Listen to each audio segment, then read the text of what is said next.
The 852nd edition of the MMA Gambling Podcast on the Sports Gambling Podcast Network is brought to you by Underdog.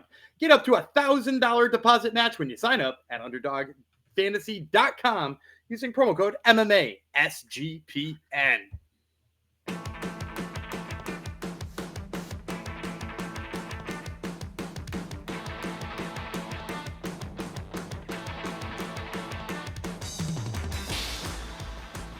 Howdy ho, Degenerinos. Welcome to episode 852 of the MMA Gambling Podcast, the Sports Gambling Podcast Network, dedicated to my wife for 23 years of wedded bliss today. And so on my anniversary, I am hanging out with my other life partner, Daniel Gumby Vreeland, to cover some Cage Warriors. What more can my wife want me to be doing today than that? So thank you, everyone, for sharing this lovely day with me. With us, I would be, of course, Kaiser Del Busto, Jeff Fox. We're not talking UFC because I'm not caught up yet on UFC last night. I know my my co-host had a good night on at least DraftKings wise, so that's good for him. But we're not talking UFC. We're talking Cage Warriors. Cage Warriors is actually running two events this coming weekend in Manchester. So we're going to cover them both. Actually, a little programming note: you're getting an extra episode this week because you're going to get one less next week. Next week, with the American July 4th holiday coming, there's not a heck of a lot of events going down, and I may be away for an episode or two, so you're getting an extra episode this week. You are welcome. All right, Danny Gumby Vreeland, let's bring him in. Let's talk some Cage Warriors, Gumby. Yeah, and we've got the typical Cage Warriors doubleheader. So you guys are going to get 190 today, 191 tomorrow. And you know the way these cards work typically is they typically try to load up the Saturday card, and it's almost like fight cards or fights that would have been like main card openers. It's like a whole fight card of main card openers. Yeah, this is the prelims. This is the prelims, and then tomorrow's the main card, right? It's not even really the prelims though, because that's like mean to Aiden Lee and Alexander Lööf. Because they're like main card, but they would like open a main card, you know, and then they're coming off some losses, so they're like they can headline the unplugged because that's what they call the Friday edition.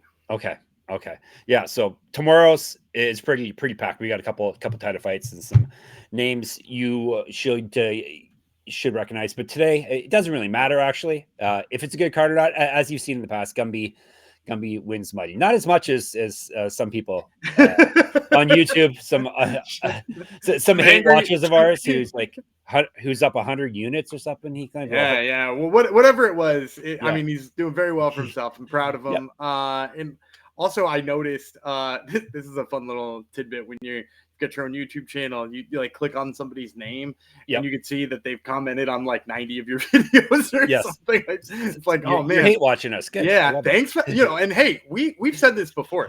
You can hate watch all you want. Exactly. And if you want to put 7 straight comments without a response in the comment section, that's just good. That's just good for our algorithm. So thank you for that. And hopefully you have thousands of people commenting on your videos as well. So yeah, and and hopefully also you just have like a good day, because it seems like you had a bad one recently, and I hope you have a better one today.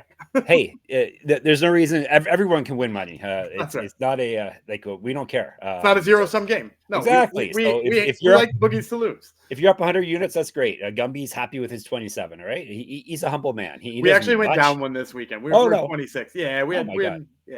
I mean, you're gonna get clowned on now. Well, you got a lot of regional this week to make up for it, starting with Cage Warriors. So before we dive into it, a reminder: if you haven't heard already, college football team previews are back on the College Experience. Colby Dent and Moneyline Mac preview every FBS college football team, and that's a lot of teams, and you don't want to miss it. So check that out. It's always like the highlight of the year on the network. One of the many highlights we have here at SGPN. All right, as I mentioned, we're going to Manchester.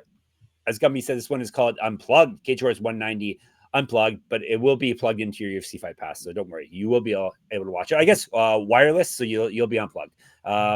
June the 27th. So this is the Friday night edition that we're covering first, but not really night.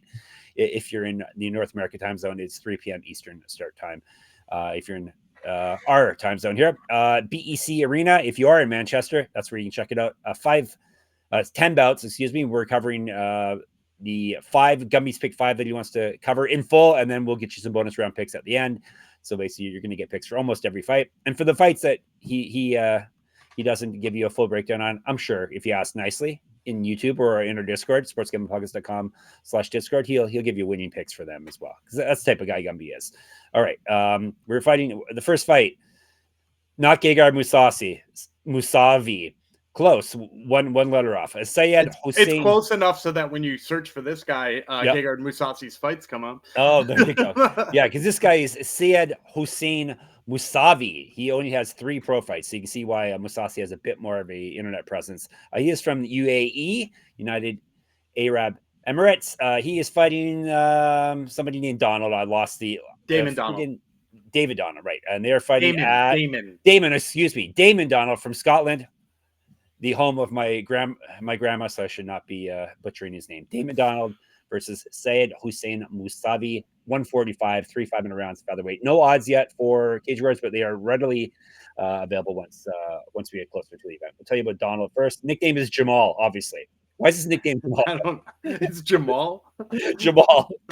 That's great. Is there someone named Jamal Donald that we don't know, perhaps? 3-0 with 2 knockouts. I'm going to tell you, he doesn't look like a Jamal. No, is there any Jamals in Scotland? I'm sure there are, but I would guess if you're Scottish Jamal, hit me up. Hit us up, please. Scottish Jamal, hit us up. That may be more rare than a female viewer and listener of ours.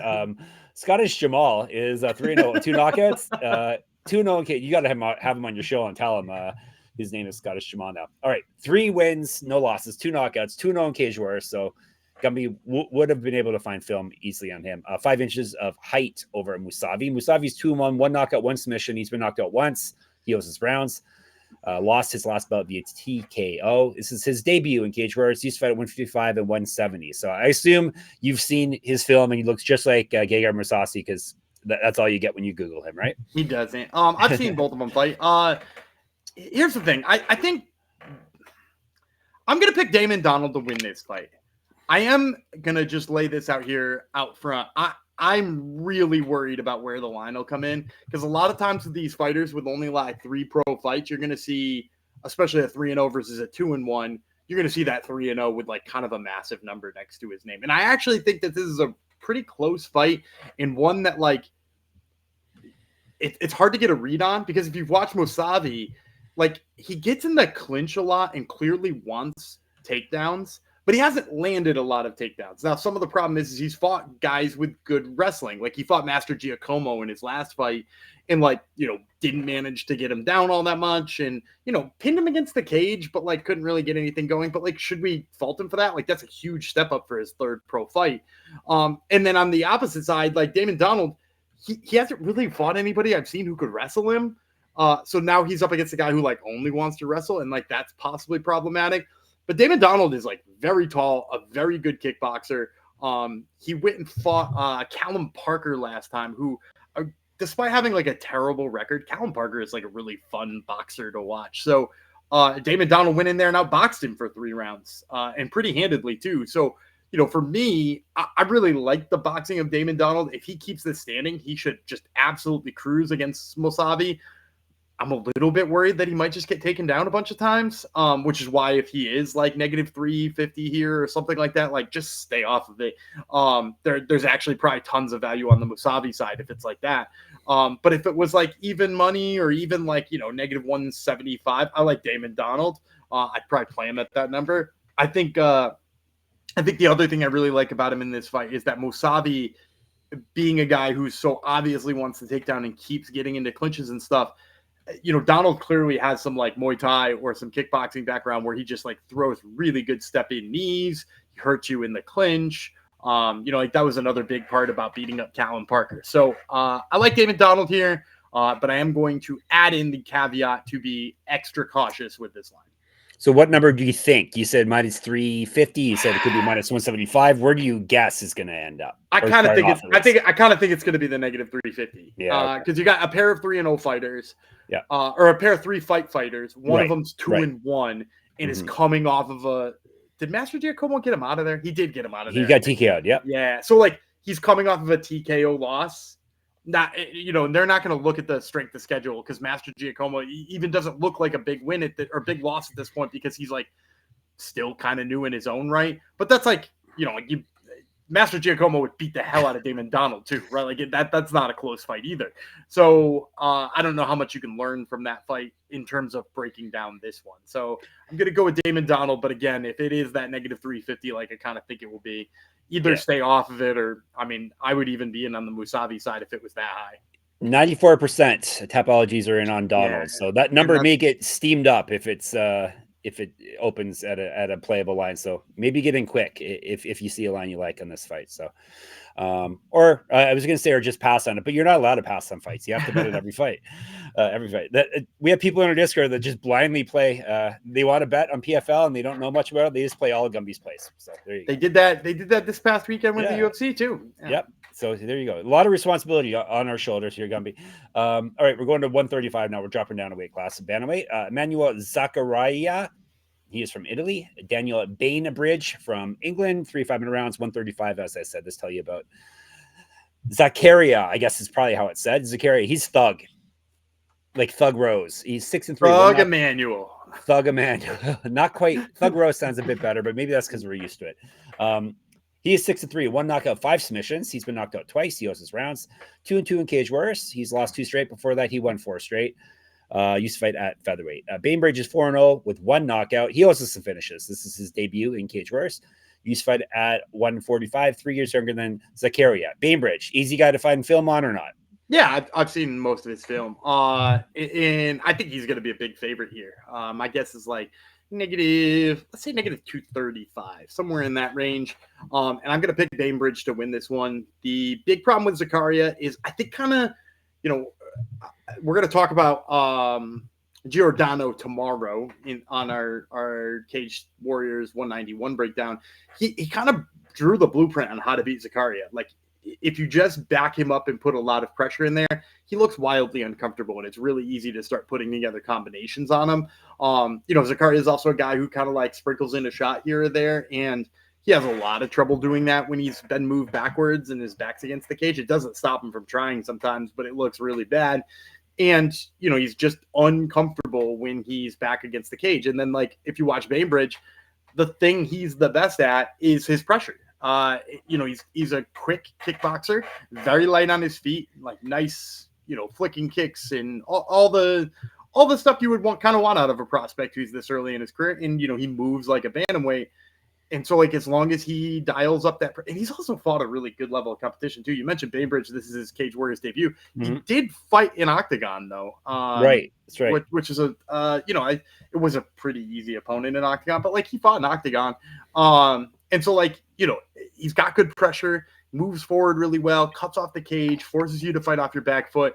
And like, literally, we just saw Zaccaria lose to Giordano with pretty much that exact game plan. So, Bainbridge might not be Giordano good, but he's got like enough of the skills that you would want from somebody like that in order to, mimic what he's going to do. So I like Bainbridge here. I think he cruises.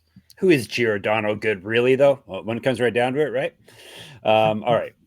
I'm gonna tell you about Circa Ultimate Fantasy Football giveaway. It is on right now. I think it's only on till the end of the month, so you better get in on this if you haven't already. Circa Resort and Casino in Las Vegas is giving away the ultimate fantasy football experience for a 12-person league to draft in Vegas and be treated like VIPs for their stay. You get a limo ride from the airport, a $5,000 tab for stadium swim, and a hotel stay for you and your 11 league mates. You can always get 15% off at all the Circa properties with promo code SGP15.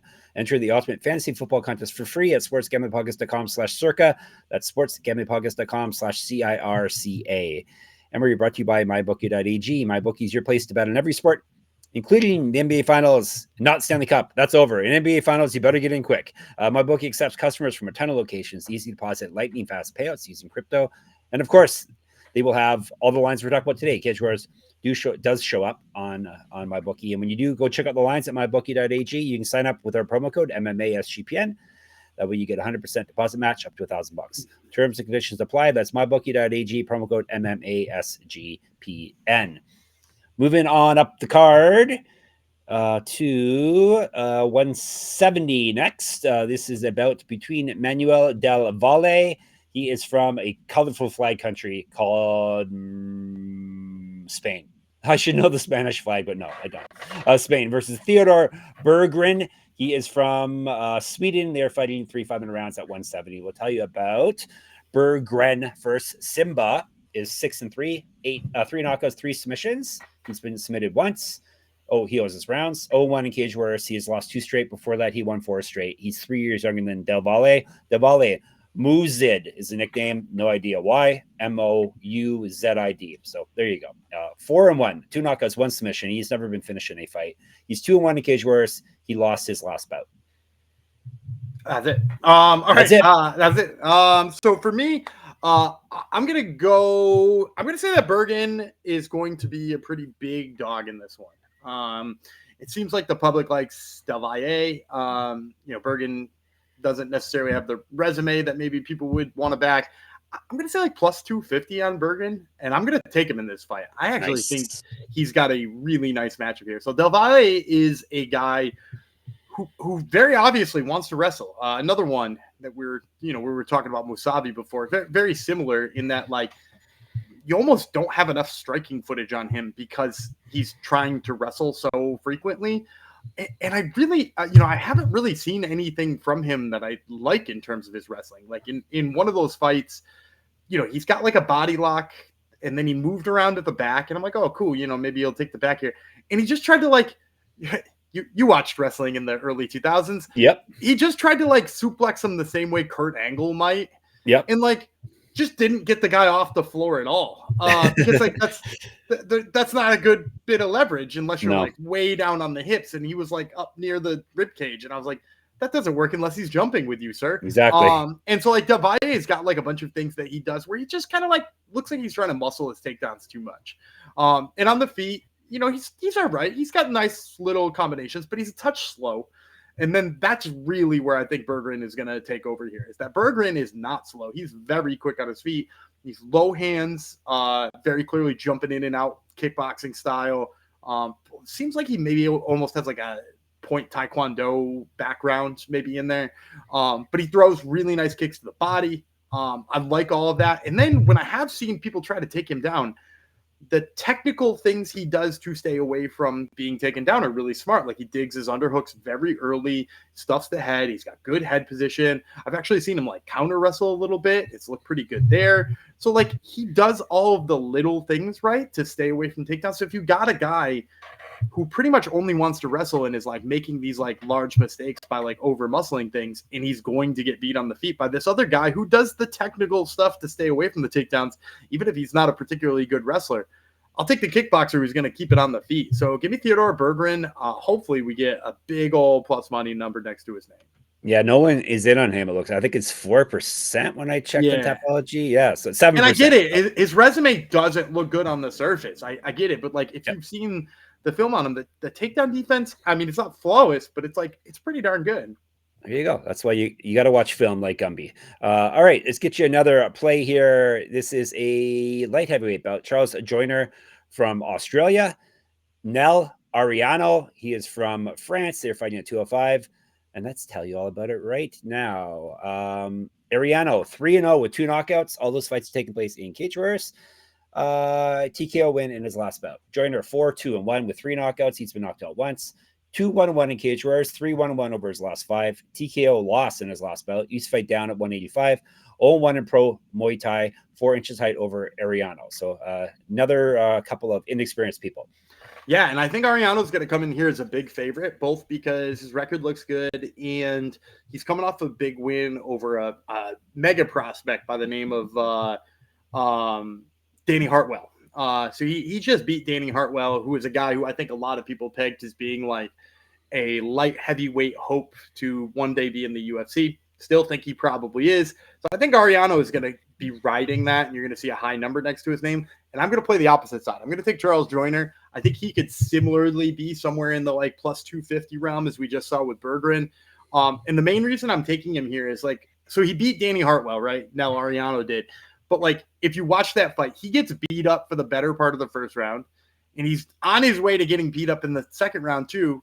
Hartwell goes in for a takedown. He's got him pinned against the cage. He lands like those Curtis Blades elbows to the side of the head and knocks him out. And like, yeah, there's skill involved with doing that, right? Obviously, Curtis Blades did it to Jailton Almeida, but that doesn't mean you would want to even pick Curtis Blades in the rematch, right? Like I would take Jailton Almeida, especially after this past weekend, I would definitely take Jelton Almeida in the rematch. So, I think here with Nell Ariano, he's going to have this record boost on the back of his name, but I don't think it's that good. And then in addition to that too, if you watch Joyner, he's got some really, really, really good work in the clinch. He does a nice step in knee where he can hurt you with that. He's got nice flicking kicks. The only thing I don't like about Joyner is he seems to work really poorly when he's moving backwards. But the good news is Ariano didn't make Hartwell work backwards even once that whole time. And on the feet, Ariano is very simple. There's a jab and there's a straight and there's pretty much nothing else. They're not particularly fast. They seem like they're pretty much pad work. You can know what's coming because that's maybe all he knows. His takedown defense is kind of iffy as well. I just think there are so many ways for Joyner to win this fight. I like him in the clinch. I like him from range. As long as he doesn't take weird elbows to the side of the head like Danny Hartwell did, he should be just fine. So give me Charles Joyner as hopefully another big underdog. Yeah, I think 12%. Yeah, 12% rating on him. So right hopefully, at the very least, that means the line won't get put in the wrong direction for you, except for when listeners and viewers of our show start betting on it, of course, because we move lines around here, ladies and gentlemen. All right, before we get to our main event and our lightning round picks, let me tell you about Underdog, because it is time for Gummy's bonus Underdog pick 'em play. Underdog is going long for the NBA Finals with their extender bonus. Hop in game one. So hop in your time machine, hop in game one, and the longer the series goes, the bigger the bonus gets. All right, Gumby, you're probably too late for that, but Gumby will get you a winning play regardless.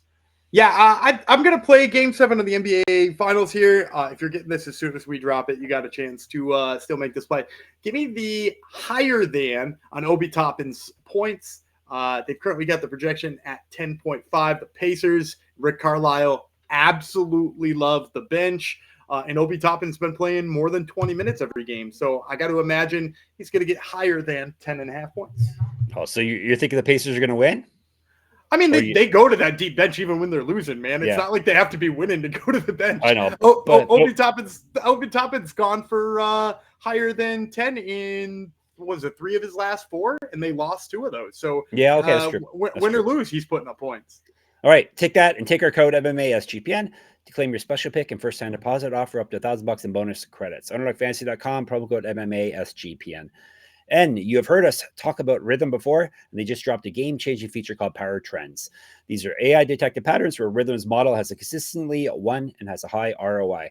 Think a strikeout prop that wins 59% of the time when the line and win probability hit a certain range.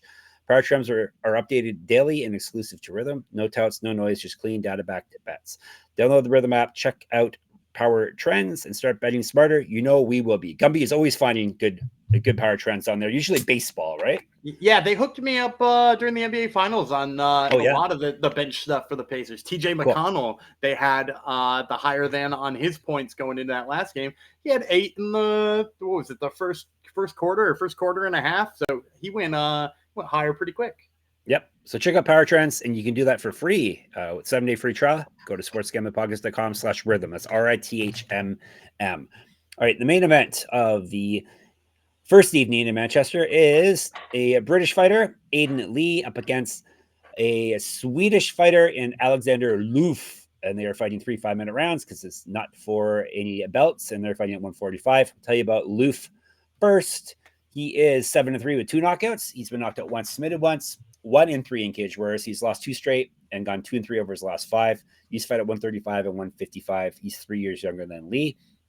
Lee is 13-9, 2 knockouts, 9 submissions. He's been knocked out twice, submitted twice, 7-4 in cage wars. Win over his last 3, 4-5 over his last 9. He won his last bout via submission. 3-3 in Bellator, RIP. Missed weight before at 145. Used to fight at 155 and 170.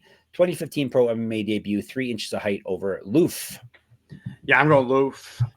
My guess is probably in negative 175 range.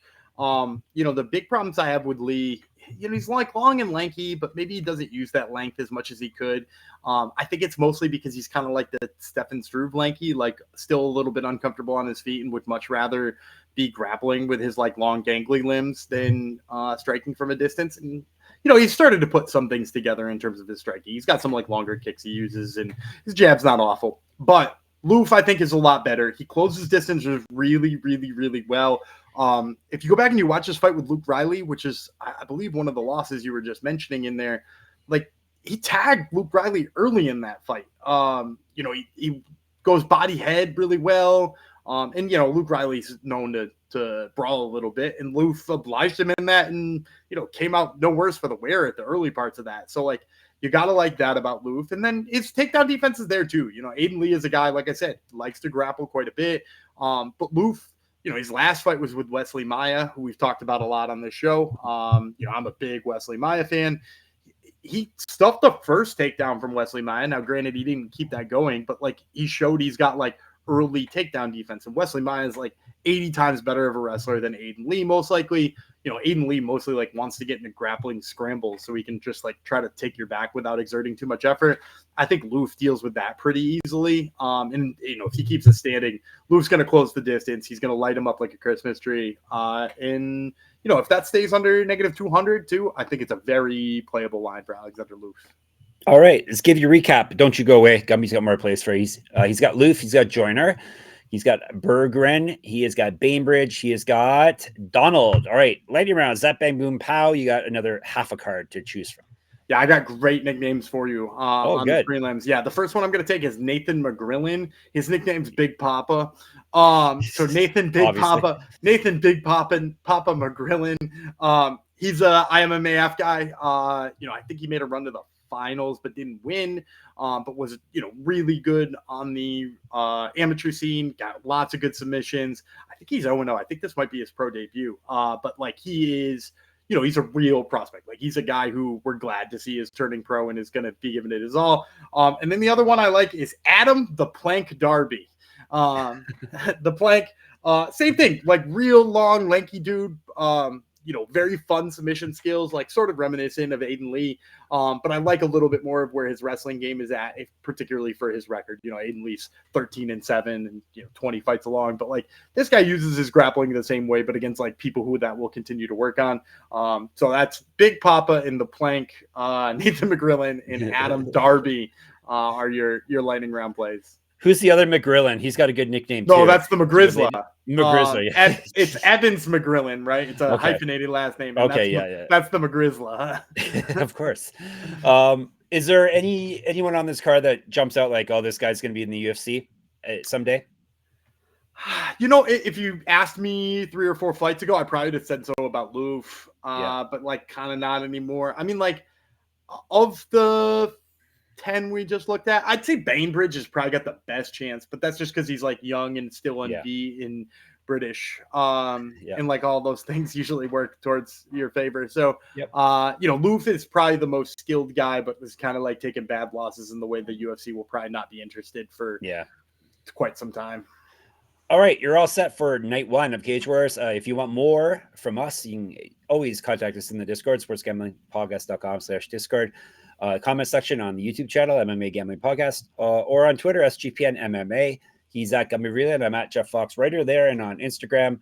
Check out my Substack, enter my free UFC Pick'em contest for this coming weekend's UFC pay-per-view at moneymma.substack.com. Gumby has another podcast called Top Turtle, where he's in a stretch of Dana White Contender Series fighters. He's interviewing. Is that continuing this week?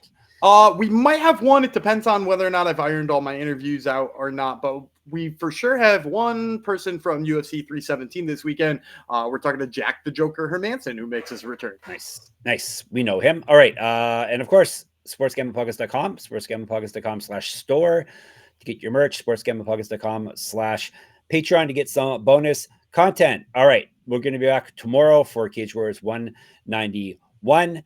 Until then, Simba Fox bids you adios. Big Papa Vreeland will be back tomorrow, and we'll talk to you then.